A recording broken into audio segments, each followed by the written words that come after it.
기도의 능력이라는 얇은 그 책이 있는데요. E.M. 바운즈라는 목사님이 쓰신 기도의 능력이라는 책의 제일 첫 장에 이런 글이 있어요. 우리는 관심사가 교회를 성장시키고 복음을 좀 더 효과적으로 전하기 위해 늘 새로운 방법, 새로운 계획, 새로운 조직을 짜는 것에 관심이 많다. 그러나 하나님의 계획은 사람이다. 하나님의 계획은 사람을 중시한다. 사람이 하나님의 방법이다. 교회는 더 나은 방책들을 찾고 있지만 하나님은 더 나은 한 사람을 찾고 계신다. 라고 하면서 하나님이 중요시 여기는 것은 기술이나 방법이 아닌 사람이라는 것을 그렇게 첫 문장에서 읽어보게 됩니다. 하나님이 사람을 보실 때 그 눈은 정확합니다. 나라의 그동안의 역대 정권을 우리가 쭉 보면 국민의 투표로 대통령이 세워지긴 했지만 항상 이제 임기 말에 가면 이 사람을 괜히 세웠나? 라는 생각이 모든 국민들의 마음속에는 들고 있죠. 그리고 또 세워진 대통령 중심으로 국무총리와 각 장관들, 내각이 구성이 되죠. 그런데 어느 정권이든지 다 인사정책에 있어서 성공하지만은 않았죠. 잘못 세워진 인사들도 굉장히 많았었습니다. 하나님의 인사정책에는 실패가 없어요. 사실 하나님이 부르시는 대상은 성경을 보면 우리가 많이 느낄 수 있지만 사람들이 보기에는 별 볼 일 없는 사람을 부르실 때가 많아요. 너 나의 일 좀 해야겠다 하면서 내가 너를 부를 테니 나에게 와라 하면서 소명을 받는 그런 믿음의 많은 사람들의 모습을 보면 그 주변 사람들이 그렇게 위대하게 본 사람들은 아니에요. 다 그냥 별 볼 일 없는 사람들이 어느 날 갑자기 하나님의 부르심을 받고 하나님의 큰 그릇으로 쓰임받는 것을 우리가 보게 됩니다. 이 모세도 이래 출애굽기 7장쯤에 가서 나와 있지만 모세가 애굽의 바로 앞에 섰을 때 그의 나이 80이요 그 형 아론의 나이는 83세더라 라고 나와 있어요. 그 여든의 나이에서 하나님의 소명을 받고 모세가 부르심을 받았어요. 이스라엘 자손의 너는 지도자가 되어야겠다 하면서 하나님이 갑자기 그렇게 부르십니다. 오늘 여기 3장 말씀을 9절부터 읽었지만 거기 3장의 7절 잠깐 보시면 여호와께서 이르시되 내가 애굽에 있는 내 백성의 고통을 분명히 보고 그들의 감독자로 말미암아 부르짖음을 듣고 근심을 알고 하면서 그러니 9절에 보니까 이제 가라. 너는 애굽 땅에 가서 이스라엘 자손의 그 학대받음과 부르짖음을 네가 보면서 애굽의 바로에게 가서 내 백성 이스라엘을 끌어내라 하면서 네가 말을 하라. 라고 하나님이 명령하시는 거죠. 그럴 때 이제 모세의 반응은 아마 저 같아도 그렇게 그 반응만 했을 것 같아요. 저 같아도 11절에 모세가 하나님께 아뢰되 내가 누구이기에 바로에게 갑니까? 내가 어떤 사람이기에 바로에게 가서 그런 말을 합니까? 하면서 당혹해하는 그런 모세의 모습을 우리가 보는 거죠. 자기는 지금 아무것도 아닌 사람이라는 것을 말하는 겁니다. 내가 누구라고 바로에게 가서 말을 하면 그 바로가 내 말을 듣겠습니까? 라는 식으로 반응을 하는 겁니다. 젊은 날에는 그래도 40세까지 애굽의 명색이 왕자로 지냈던 모세였기 때문에 만약에 그때쯤에 하나님이 부르셔서 그런 명령을 하셨다면 그래도 명색이 자기가 아들이니까 양아들이라도 아들이니까 아버지 바로 앞에 가서 그런 이야기를 좀 해볼 만은 하죠. 그러나 지금은 이제 80대 그런 노인이고 처가살이 하면서 장인어른 양치기나 하는 그런 사위로서 살아가는 그런 모세가 이렇게 내가 누구이기에 이제 와서 바로한테 갑니까? 라는 식으로 반응을 하는 거예요. 이것은 이제 그 겸손의 의미는 아니고요. 겸손이라기보다는 그냥 자기 현실만 자각하는 말이에요. 하나님이 동행하시고 내가 순종할 때 하나님이 나 같은 사람을 통해서도 능력을 나타내신다는 것을 미처 생각하지 못하는 아직 그걸 생각할 겨를이 없는 그런 모세의 마음 상태를 그냥 솔직하게 그가 말하는 겁니다. 내가 누구라고 바로 앞에 가서 내가 말하면 그 왕이 내 말을 듣겠습니까? 라는 식으로 하나님 앞에 반응을 하는 거죠. 하나님과 모세의 대화를 지금 이 하나님과 모세의 대화를 그 주변에 만약에 사람들이 있어서 그 사람들이 보고 있었다면 거기 현장에 있는 대부분의 사람들은 이렇게 말했을 거예요.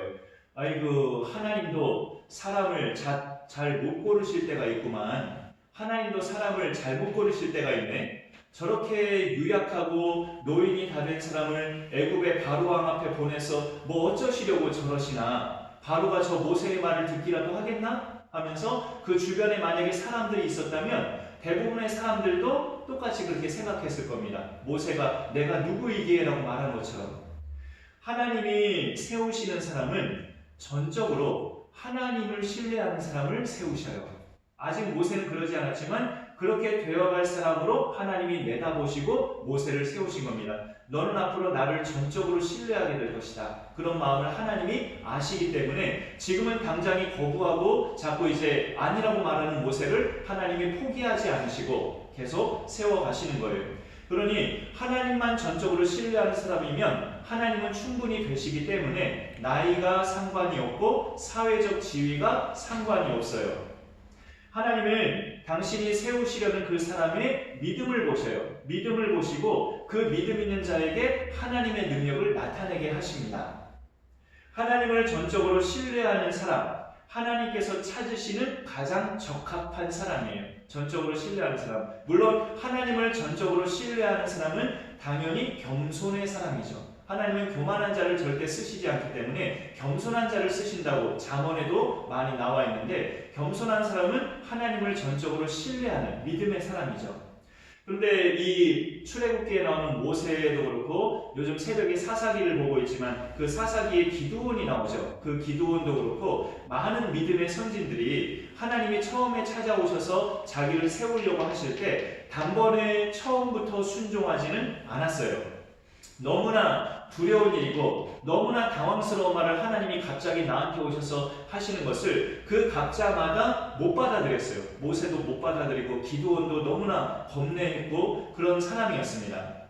하나님은 근데 절대 사람에게 기만당하지 않으셔요. 속임당하지 않으십니다. 내가 직분이나 어떤 섬기는 일에 지목을 받았을 때 그게 우리가 하나님이 나를 세우신 거라고 믿지를 않고 목회자나 교회가 나를 세우려고 하는 거다라고 그렇게 생각하면 거부하게 돼요. 전 아니에요.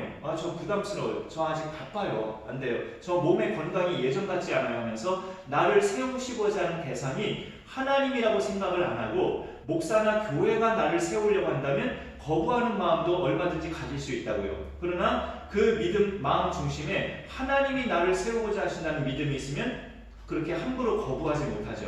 두렵고 떨리지만 알겠습니다. 감당하겠습니다 하고 감당하고자 하는 마음이 생기죠. 그 세우시는 주체자가 하나님이라고 믿으면 감히 우리가 거부하지 못합니다. 그런 점에 있어서 믿음이라는 것은 바로 그런 건데 이제 하나님이라고 생각하지 못하고 사람이 나를 세우려고 한다고 이렇게 생각하면 그 말 속에 상대방을 기만하려는 그 말이 생길 수 있어요. 그 말하는 것 중에 제가 정말 저를 잘 보셔서 그렇게 세우시라는 것 같은데 전 솔직히 부족함도 많고요. 아직도 또 그런 일을 하려면 마음 상태가 깨끗해야 되는 사람이 해야 되는 거 아닌가요? 저는 아직도 더럽고요. 직장 생활에서 저는 아직도 죄도 많이 짓고요. 아직도 술자리에 가서 저도 술 많이 마시고요. 제가 그런 사람인데 어떻게 그런 하나님의 일을 해요? 저는 아직 멀었어요. 목사님 하면서 이렇게 말할 수 있다는 거죠. 근데 그거는 그 말을 하는 사람의 그 마음 상태를 보면 정말로 자기가 그런 것 때문에 그 직분을 마다한다기보다는 그 직분이 부담스러워서 마다하는 경우가 오히려 더 솔직한 마음이에요. 그러나 말로는 자기가 아직 더럽고 자기가 아직 부족하고 여러 면에서 아직 하나님 보시기에 못났고 그렇기 때문에 자기는 아직 못합니다 하는 것은 어찌 보면 지어낸 말이죠. 기만이에요. 그 상대방을 기만하기 위해서 하는 말일 수가 있어요. 그 감당하기가 싫어서. 근데 모세는 그것과는 좀 다르다고 볼 수 있죠. 내가 누구이기에 바로에게 갑니까? 라는 이 말은 하나님을 속이기 위해서 하는 말이 아니고 자기 처지가 지금 이런데 라는 말이에요. 그냥 그걸 그대로 하나님 앞에 솔직하게 말하는 거죠. 하나님 지금 제 처지를 보세요. 제 나이 80이고 장인의 양떼를 치면서 이렇게 하루하루 먹고 살고 있는 그런 저인데 제가 누구이기에 바로왕 앞에 가서 그런 말을 합니까? 내 백성 이끌어내라. 그 말도 좀 바로가 듣지도 않을 것 같은 그런 말을 내가 어떻게 합니까? 하면서 자기 처지만 생각하고 있는 거예요. 그럴 때 하나님은 이게 놀라운 것은 하나님은 참 구약시대에도 이렇게 참 자상하신 면이 많이 있었구나라는 것을 느끼게 되는데요. 모세를 절대 꾸짖지 아니하시고 바로 그 다음 말씀을 이어가셔요. 3장 12절에 보면 하나님이 이르시되 내가 반드시 너와 함께 있으리라 라는 말씀을 하십니다. 모세를 꾸짖지 않으십니다. 네 왜 그렇게 믿음이 없느냐? 너 그렇게 믿음이 없이 형편없는 사람이었느냐? 하면서 하나님이 단번에 꾸짖지 아니하시고 내가 반드시 너와 함께 간다 라는 약속의 말씀으로 그를 격려해 주시고 힘을 북돋아 주십니다. 지금 이 모세가 하나님과 대화하고 있는 이곳은 3장 1절에 나와 있지만 하나님의 산 호렙에서 지금 하나님의 소명을 받고 있는 거예요. 이 호렙산을 또 다른 말로 신의 산이라고도 말을 하는데요. 내가 지금 너와 함께 한다는 증거로 지금 네가 서 있는 이 자리, 이 산에서 이스라엘 자손이 나를 섬기게 될 것이다. 네가 그걸 볼 거야. 그러면 내 말이 참말이라는 것을 너는 믿게 될 것이다. 지금 애굽 땅에서 신음하고 있는 이스라엘 백성이 지금 네가 서 있는 이 호렙산, 지금 네가 서 있는 그 장소에서 나를 섬기게 될 것이다. 네 눈으로 볼 것이다. 하면서 나를 믿어봐. 하면서 하나님이 계속 말씀하시는 거죠. 여러분, 하나님이 내가 너와 함께 한다는 약속은 시대를 불문하고 세대를 불문하고 하나님이 모든 믿음의 백성에게 똑같이 하신 약속이었어요. 똑같이. 40년 전에 여호수아에게도 하나님은 40년 후에 하나님이 여호수아한테도 똑같이 말씀하셔요. 내가 모세와 함께 있었던 것 같이 너와도 함께 있을 것이라. 여호수아 1장에서 하나님이 똑같이 말씀하십니다. 그 40년 전에 모세에게도 지금 똑같이 말씀하시는 거예요. 정말 세대가 바뀌고 시대가 바뀌어도 하나님이 자기 백성과 함께 하신다는 약속은 조금도 달라지지 않고 변하지 않아요. 예수님도 제자들에게 지상명령을 주시면서 마지막 마디가 그거였잖아요. 내가 세상 끝날까지 너희와 항상 함께 있으리라 말씀하셨잖아요. 하나님의 이 약속은 예수 안에 거하는 모든 하나님의 자녀에게 그 누구에게든지 하나님의 자녀면 똑같이 주어지는 약속이에요. 그러면 우리의 처지가 보잘것없어도 하나님을 믿어야 되죠. 그렇게 약속하신 하나님을 믿어야 합니다. 우리의 처지가 궁색하고 보잘것없어도 하나님이 내가 너와 함께 할 것이니 너는 내 말만 믿고 행해라. 한 발자국 떼봐. 내 말만 믿고 한 발자국만 떼봐. 그럼 요단강물이 갈라질 거야 하면서 제사장이 한 발자국을 요단강물에 담그니까 정말로 강물이 갈라지잖아요. 그런 하나님의 은총은 한 발짝 나아가는 순종을 통해서 하나님의 능력을 나타내신다는 거죠. 이런 예를 들으면 여러분이 생각하기에 이거 우리 교회 이야기인가? 라고 느끼실 수도 있는데, 예를 들자면 어느 작은 교회에 한 10가정 정도의 성도들이 다니고 있었어요. 10가정 정도에 해당하는 가정에 성도들이 다니고 있었는데 그 중에 한 가정은 부유하고 나머지 9가정은 다 서민들 가정이에요. 그런데 그동안 그 교회는 부유한 그 한 가정이 교회 헌금의 절반 이상을 감당했어요. 그러다 그 가정이 이제까지 해온 사업이 기울어져서, 그동안 해왔던 사업이 기울어져서 그 가정에 더 이상 수입이 생기지 못하게 됐어요. 그 상황을 맞닥뜨린 그 9가정, 나머지 9가정 중에 어느 성도가 이렇게 말을 해요. 괜찮아요. 하나님이 함께 하시면 우리 교회 계속 잘 나아갈 수 있어요. 어느 한 성도가 그렇게 말을 해요. 그러자 그 얘기를 듣는 또 다른 성도가 이렇게 말을 해요. 하나님이 뭘로 함께 하시는데요? 함께 하시는 것도 뭐가 있어야 함께 하시죠. 이제 헌금 나올 구석도 없는데, 이렇게 말을 해요. 어느 성도가. 여러분, 이 두 성도의 말 가운데 어느 말이 믿음의 말일까요? 오늘 말씀에서 모세가 하나님께 보인 반응은 이 두 번째 성도와 같은 말이에요. 뭐가 나올 구석이 있어야 하나님이 함께 하시기도 하죠. 이렇게 말하는 성도나, 모세가 내가 누구이기에 바로 앞에 가서 그런 말을 합니까? 라고 말하는 거나 똑같은 반응인 거예요. 하나님이 함께 하시는 방법은 우리의 생각보다 훨씬 다양합니다. 굉장히 다양해요.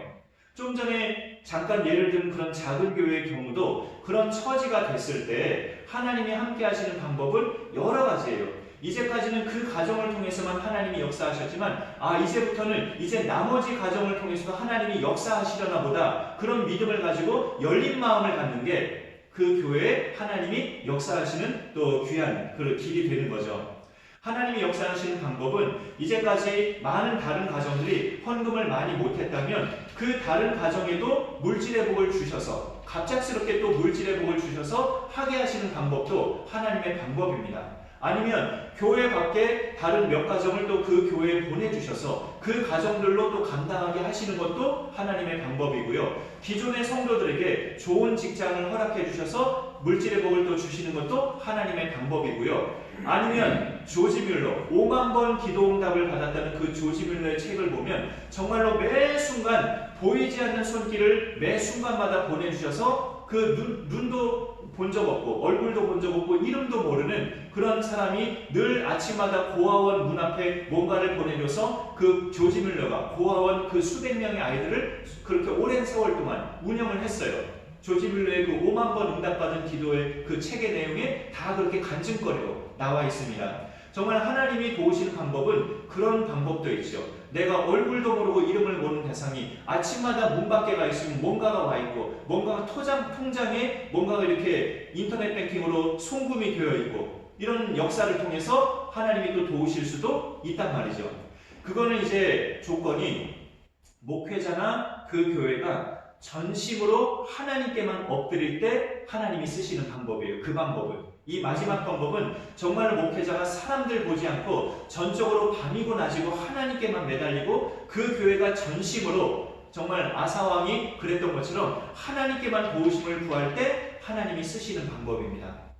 사실 하나님은 우리가 그 차원의 믿음까지 가지기를 원하셔요. 하나님은 우리를 그런 차원의 믿음으로까지 세우셔서 우리를 하나님의 도구로 쓰십니다. 사실 출애굽기 3장에서는 모세의 답변보다 하나님이 모세에게 하시는 말씀 분량이 훨씬 더 많아요. 그러다가 4장으로 넘어가면 모세의 답변이 계속 나와요. 우리 잠깐 4장을 좀 보시겠어요? 한 장만 넘기면 이제 출애굽기 4장인데 거기 1절에 잠깐 보겠습니다. 모세가 대답하여 이르되 그러나 그들이 나를 믿지 아니하며 내 말을 듣지 아니하고 이르기를 여호와께서 네게 나타나지 아니하셨다 하리이다. 계속 하나님의 말씀을 못 믿는 모세의 반응을 우리가 볼 수 있죠. 그래서 하나님이 모세에게 보여주신 게 뭡니까? 네 손에 든 게 뭐냐? 지팡이입니다. 그걸 던져봐라. 그러니까 그 지팡이가 뱀이 되고 뱀 꼬리를 잡으니까 다시 지팡이가 되고 내가 이렇게 너와 함께 할 것이다. 알려주시죠. 네 손을 품에 넣어봐라. 그리고 빼봐라. 그러니까 나병 환자의 손이 됐죠. 다시 품에 넣었다 빼봐라. 하니까 성한 손이 됐어요. 내가 이와 같이 너와 함께 할 것이다. 지금 눈으로 네가 봤지? 지팡이가 뱀이 되는 거. 네 손이 나병 환자의 손이 됐다가 다시 성해지는 거 봤지? 이게 내 능력이야. 그러니 너는 바로 앞에 가서 내가 하는 말만 전해. 하나님이 말씀하시는 거죠. 그래도 모세는 10절에 보세요. 4장 10절에 모세가 여호와께 아뢰되 오 주여 나는 본래 말을 잘하지 못하는 자니이다 하면서 나는 입이 뻣뻣하고 혀가 둔한 자니이다. 10절 후반에도 그렇게 말을 하고 있어요. 그러자 이제 하나님이 뭐라고 말씀하십니까? 11절에 여호와께서 그에게 이르시되 누가 사람의 입을 지었느냐? 누가 말 못하는 자냐? 못 듣는 자나 눈 밝은 자나 맹인이 되게 하였느냐? 나 여호와가 아니냐? 이제 가라. 내가 네 입과 함께 있어서 할 말을 가르치리라. 하나님이 계속 사람의 입을 지은 자가 누구냐? 나 여호와다. 그러니 네 입에 내가 너와 함께 할 것이니 네가 말을 할 수 있다 하면서 하나님이 계속 말씀하시는데 13절에 또 모세를 보세요. 13절 보니까 오 주여 보낼 만한 자를 보내소서 하면서 계속 집요하게 모세는 거부해요. 나는 아니에요. 나는 아니에요 하면서 계속 집요하게 거부를 합니다. 그래서 하나님이 이제 노를 받으시죠. 14절에 여호와께서 모세를 향하여 노하여 이르시되 레위 사람 네 형 아론이 있지 않냐? 그가 말 잘하는 것을 내가 안다. 네 형까지 내가 붙여주면서 이 일을 감당케 할 수 있을 것이니 너는 나만 믿고 행하라고. 계속 집요하게 거부하는 모세를 집요하게 포기하지 않으시는 하나님의 이 모습을 우리가 보게 되는 거예요. 여러분, 사람이 집요하게 거부를 해도 하나님이 지목하시는 사람은 하나님도 집요하게 포기하지 않으셔요. 제가 예전에 한번 말했지만 목회자로 가는 길이 두려워서 얼마나 집요하게 이래도 해보고 저래도 해보고 내가 이런 짓을 하면 하나님이 나를 설마 목회자로 쓰시겠어? 하면서 그렇게 집요하게 거부했지만 하나님도 집요하게 나를 포기하지 않으시고 결국은 목사로 세우신 것처럼 하나님의 끈질긴 이 집요함은 그게 뭐냐면 사랑이에요.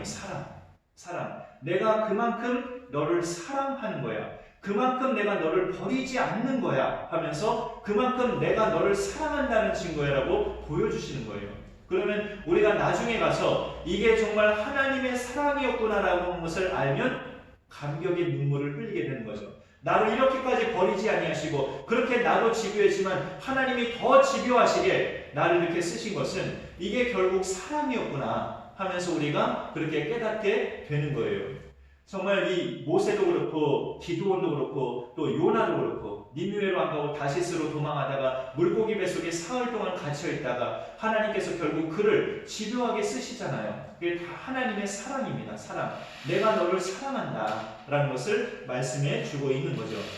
그래서 결국 모세는 어떻게 됩니까? 여기 4장에 지금 보시고 계셨죠? 4장이 20절 보니까 결국은 모세가 그의 아내와 아들들을 나귀에 태우고 애굽으로 돌아가는데 모세가 하나님의 지팡이를 손에 잡았더라. 결국은 하나님의 말씀으로 애굽에 가잖아요. 그리고 또 거기 5장 보이시나요? 5장 1절만 볼게요. 그 후에 모세와 아론이 바로에게 가서 드디어 하나님의 명령대로 모세와 아론이 바로에게 가요. 결국은 이 모세가 하나님께 순종하면서 하나님 앞에 무릎을 꿇게 되는 거죠. 이스라엘 하나님 여호와께서 이렇게 말씀하시기를 내 백성을 보내라. 그러면 그들이 광야에서 내 앞에 절기를 지킬 것이냐 하면서 담대하게 바로왕 앞에 말하는 모세의 모습을 5장 1절에서 우리가 보게 되는 겁니다. 집요하게 거부했지만 하나님이 그 이상으로 집요하게 그 사람을 포기하지 않으시고 결국은 하나님의 도구로 쓰시는 거예요. 나는 너를 이만큼 사랑한다. 사랑을 보여주시면서 네가 내 말에 순종해봐. 내가 너에게 어떤 복을 줄 것인지 너는 기대해도 좋다 하면서 하나님이 계속 믿음의 선지들에게 보여주신 그런 성경의 기록들을 우리가 같이 봤으면 좋겠습니다. 이렇게 집요하게 거부했어도 결국은 자기를 굽히고 하나님 앞에 순종하는 자는 하나님이 이렇게 높이 들어쓰시고 복을 주시는구나 하는 것을 우리가 성경을 통해서 분명하게 볼 수 있어요. 이렇게 우리 각자도 우리 또 가정들도 모세와 같이 기드온과 같이 또 돌이켰던 요나와 같이 하나님 앞에 쓰임받고 하나님 앞에 더욱더 존귀하게 쓰임받는 도구가 되시고 가정적으로도 복을 받는 그런 은총이 있으시기를 간절히 소망합니다. 기도하겠습니다. 하나님 감사합니다. 오늘도 수요예배 또 함께 하신 분들과 주의 말씀 나누게 하심을 감사드립니다. 또 수주 동안 창세기 말씀 나누었다가 오늘 출애굽기로 넘어와서 하나님께서 모세를 만나시고 모세를 세우시는 장면을 우리가 말씀으로 보게 하심을 감사드립니다. 그의 나이 80세에 하나님이 갑자기 나타나셔서 그를 이스라엘의 지도자로 세우시는 이 과정에서 모세는 집요하게 거부하고 또 이렇게 부정하고 자기는 아니라고 계속 말했지만 하나님은 그를 끝까지 포기하지 않으시고 결국은 바로 앞에 보내시고 이스라엘의 큰 지도자로 세우신 것을 우리가 보게 됩니다. 하나님이 그만큼 자기 백성을 사랑하시고 그만큼 이스라엘과 모세를 사랑하셨다는 것을 우리가 깨닫게 됩니다. 여기 있는 우리도 하나님께서 이렇게까지 기어이 목사로, 장로로, 권사님으로, 또 사모로, 전도사님으로 이렇게 세우신 것은 하나님이 우리 각자를 또 사랑하신다는 증거인 줄 압니다. 많이 부족하고 연약해도 우리를 귀한 직분자로 세우신 것 자체가 하나님이 우리를 얼마나 사랑하시는가를 우리가 늘 깨닫고 이 사랑에 우리가 늘 정말로 은혜에 보답하며 은혜 안에 우리가 거하며 날마다 믿음에서 승리하는 귀한 삶을 살게 하여 주옵소서. 감사드리며 예수님의 이름으로 기도 올려옵나이다. 아멘. 광고는 주일에 다 드렸으니까 특별한 것은 없고요. 4월 안으로까지 우리 가정 내에서 좀 추억의 가족 사진들이 있으시면 하나 대표적인 거 고르셔서 그렇게 4월 말까지 꼭 제출을 부탁드리겠습니다. 5월 가정의 달에 우리